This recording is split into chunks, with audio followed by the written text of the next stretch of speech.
Oh, excuse me. I'm a bit out of breath. Blimey. I don't know if you've noticed in my recent films, I'm getting a bit large around the middle. And that's what 2.5 months out of portering does to a guy, I'll tell you. I feel like it blows you like a balloon sometimes. I just walked up the hill, I feel like I've walked a mile.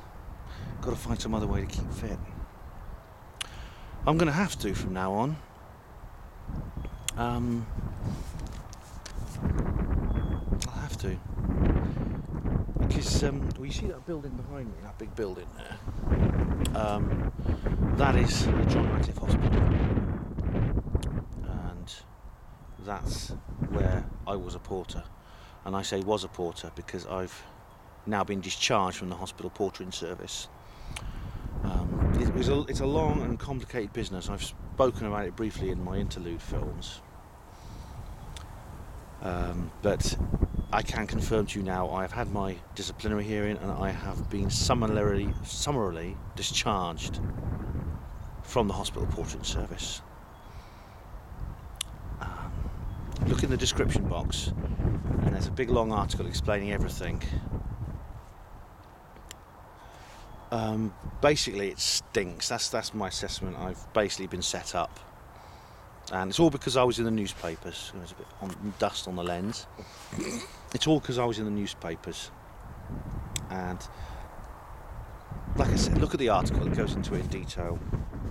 I'm also going to put in a link to the radio show where I discuss what happened to me too. Although, you know, the radio show was actually recorded just before some very interesting information came to light. So read the article as well as listening to the radio show.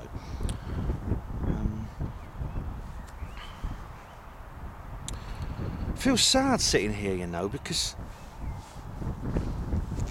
you know, now when I was actually marched out of the building formally after I was sacked, they said to me I must not return to the site unless I am a patient needing treatment or I'm visiting someone. Basically, I'm just a member of the public. So that's as close as I can get now to that hospital. So near yet so far. It's all so familiar to me. That's the West Wing. Over there is the helicopter pad. There's the industrial block where that chimney is. You see the chimney? There, see?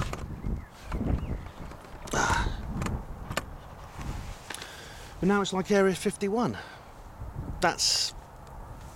It was a second home to me for about 2/3 of my life. And now it's as impenetrable as Area 51. I mean, I feel like this is like being on the Groom Lake Road.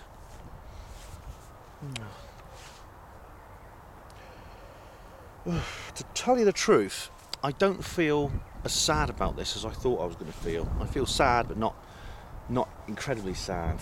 And that's because I think this experience has made me realise that a lot of what I value about the hospital portering service I've already lost. You know, the fun, the camaraderie, the spirit of the esprit de corps, it's gone. It's gone from every healthcare profession, I think. Medicine, nursing, radiography, everything. And that's because, you know, the NHS is now in such a terrible state. There's fewer people doing more work for less money. They've got to meet targets and maintain budgets and deliver services, you know, instead of caring for people themselves. And a good symptom of that is the JR Social Club is going to shut down. And I found this out soon after I was suspended. And for me, it feels like synchronicity. I mean, you know, the fact that the social club, when I joined up, the location of the social club was part of your orientation. You know, and everyone went in there, and everyone had fun in there. Now, I used to bump into people in that place who've been there for years, and they say, "Where's the social club? What's that?" And that's what I mean by the breakdown of the community spirit of the NHS. And I've heard, actually, that the John Ratcliffe Social Club was one of the last hospital social clubs anywhere in the country. Now, when I joined up here, many, many centuries ago, feels like it. All four of the Oxford's major hospitals had social clubs. Nuffield Orthopaedic Centre, the Churchill, the Radcliffe Infirmary, and JR behind me, all had social clubs. And most hospitals everywhere had social clubs. Now people just don't have the energy or the time to it. There's no will, there's no energy, and there's too much stress. No one has the time or energy to have fun or socialise, and a lot of the good life of the hospital is gone anyway. So that's why I'm not as sad as I thought I was going to be.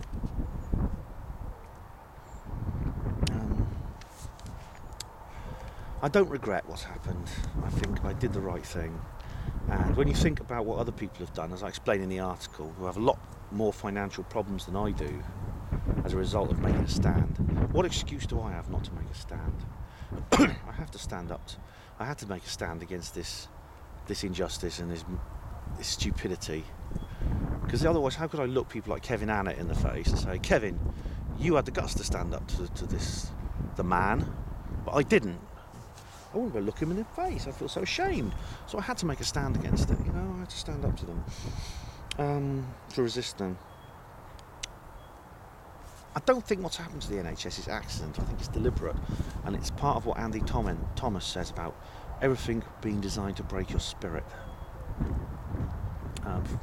You look through her panel. I've done reviews of Andy Thomas's of speeches, and I think that's my challenge now. I have to maintain my spirit in the face of whatever adversity is going to come, financial or otherwise. And who knows? This may be a great opportunity for me. This incident may release enormous creative forces in my life. But I mustn't give in to that either. I mustn't give in to any hardships. What I've got to do is that conformism is very seductive. It's like the dark side of the Force in Star Wars. It's a seductive lair that can lure you in. And I've got to maintain my non-conformism. I keep thinking of Robert Anton Wilson and KLF and David Icke and all these other people. Look, still got my David Icke t-shirt on. That's a good sign I haven't lost my spirit yet. Right, well, that's about it really. I think this is the closest I'm going to get to the hospital, unless I do something, injure myself or something, which hopefully I won't. I don't want to have to see the hospital again that way. I just want to thank everyone who supported me, all of you. And if any of my extremely proud and dignified brother and sister porters are watching this, may I say that it has been an honour to serve alongside you. And I want to keep in touch with all of you. And I will keep in touch with all of you, because that's something that they can't take away from me.